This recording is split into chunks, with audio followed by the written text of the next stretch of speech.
Esther Mtebe kwa kutujuza habari za michezo kitaifa na katika medani za kimataifa, na kufikia hapo hatuna ziada kutoka kwenye chumba cha habari za kitaifa, kimataifa pamoja na michezo. Kwa niaba ya wote, mimi ni Eden Bahati, ni kuacha na utabiri wa hali ya hewa kwa saa 24 zijazo.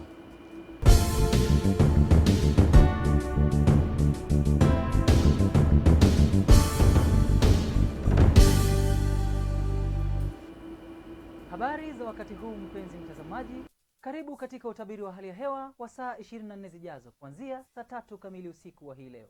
Jina langu ni Joakim Peter.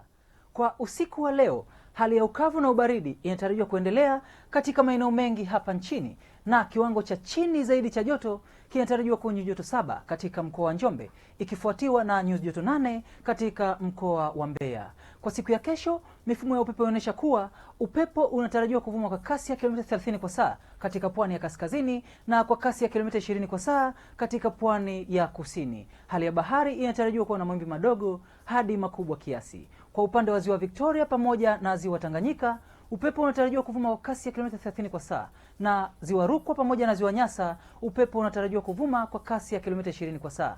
Hali ya ziwa inatarajiwa kuwa na mawimbi madogo hadi makubwa kiasi. Kwa siku ya kesho, katika maeneo mengi ya nchi yetu, tunatarajia kuwa na hali ya mawingu kiasi na vipindi virefu vya jua.